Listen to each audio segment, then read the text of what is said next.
Oi, gente, tudo bem com vocês?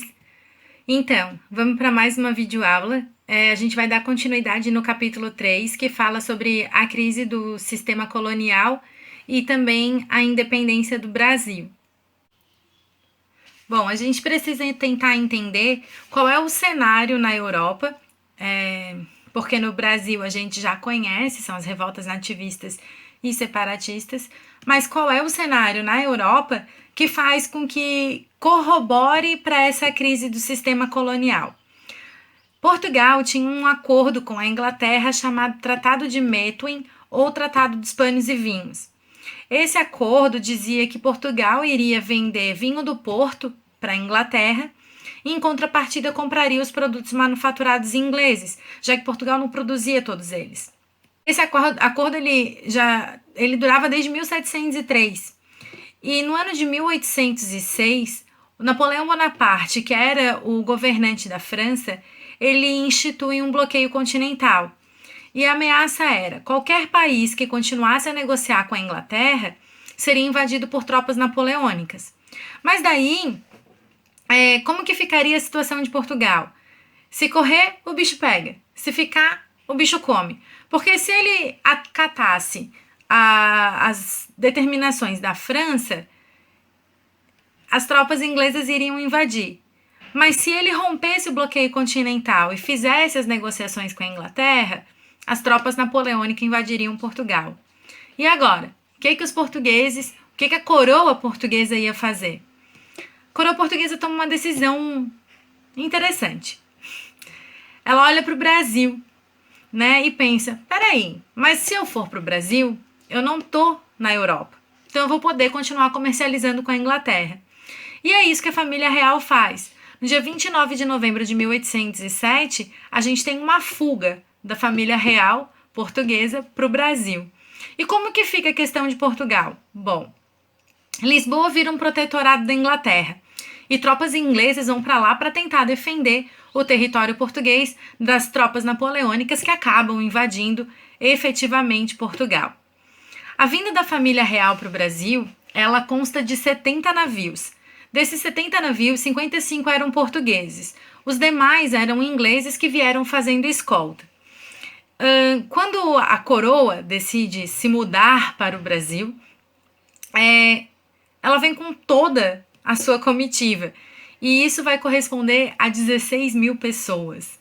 Da noite para o dia, 16 mil pessoas brotam no Brasil. E vai colocar essa gente onde? Onde que eles vão morar? Família real? Onde que eles vão ficar? Nem palácio tem? E aí, como é que eles vão fazer? Sem contar essas 11 mil pessoas e a falta de lugar para acomodar todo mundo, inclusive a família real, a gente tem um outro problema.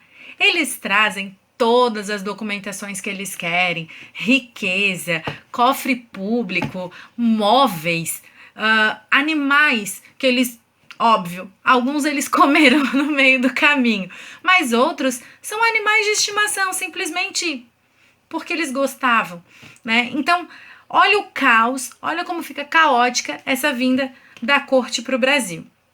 Em 1808, eles chegam aqui. Mas primeiro eles chegam na Bahia, né? Aí eles ficam por lá quase um mês e aí depois eles acabam se mudando para o Rio de Janeiro no dia 7 de março de 1808.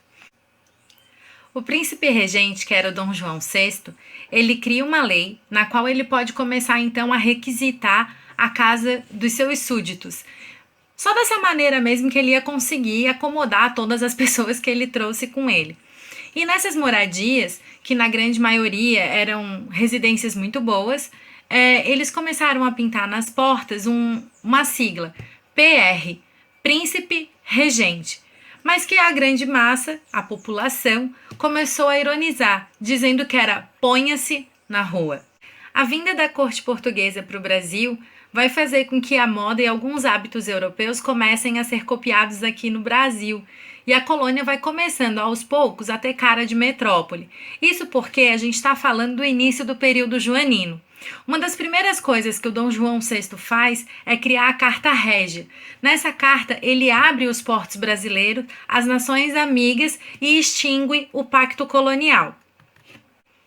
Além disso, o Dom João faz investimentos na infraestrutura e na questão cultural, como, por exemplo, a criação do Banco do Brasil, o estímulo da construção naval para a navegação de cabotagem, a criação da fábrica de ferro de São João do Ipanema.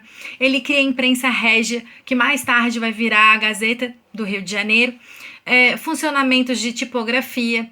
Ele vai trazer aquilo que a gente chama das primeiras universidades, que é a Escola Superior de Medicina e de Matemática, Ciência, Física e Engenharia. Ele também cria a Real Biblioteca, que hoje é a Biblioteca Nacional, o Jardim Botânico, que é aquele que a gente conhece do Rio de Janeiro propriamente dito, e o Museu Real. A política econômica do período joanino apresenta algumas contradições.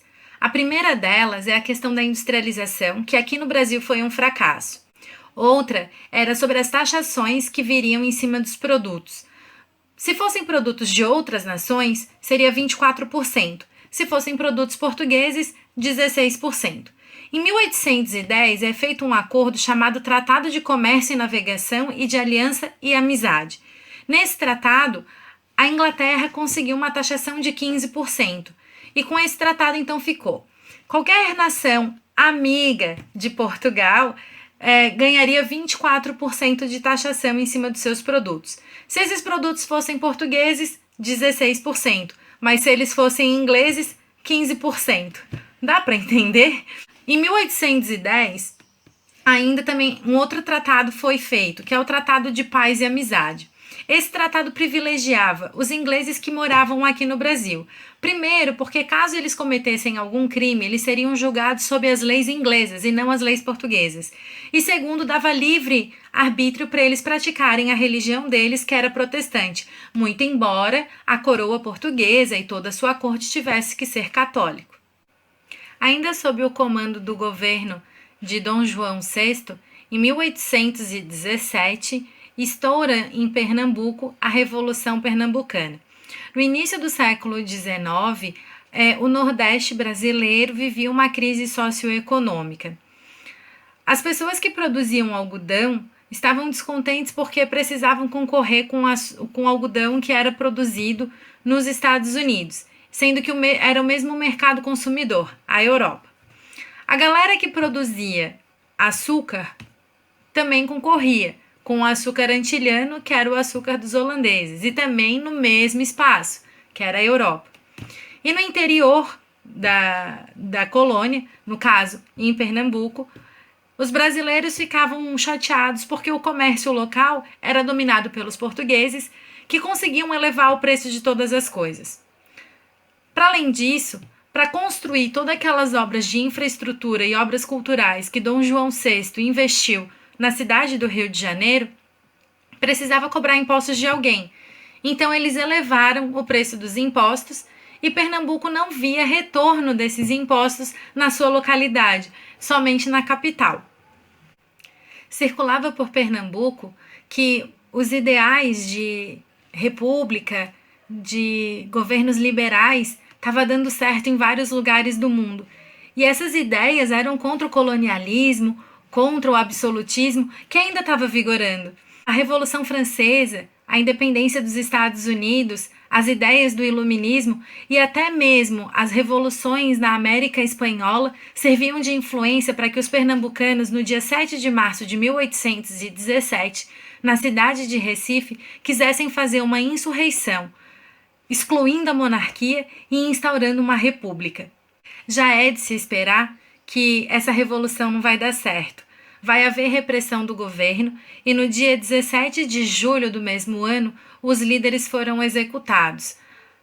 Essa revolução mais tarde vai inspirar a Confederação do Equador, de 1824, e a Revolução da Praieira, de 1848.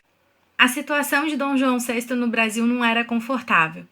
Se por um lado eles tinham a elite latifundiária e os mercadores ingleses querendo a flexibilização e a liberação da economia, de outro, eles tinham os comerciantes portugueses que queriam medidas restritivas mercantilistas.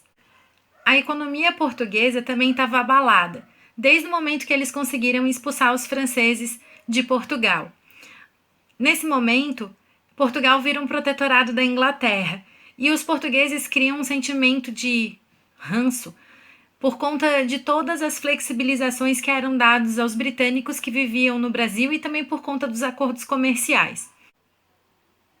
Com a difusão dos ideais liberais, as elites portuguesas começaram a modificar o seu ponto de vista a respeito da recuperação da economia portuguesa, compreendendo que o antigo regime já não cabia mais como sistema. Em 24 de agosto de 1820, irrompe um movimento liberal na cidade do Porto, que em menos de um mês toma todo o país. Os líderes do movimento liberal acabaram criando uma constituição para Portugal.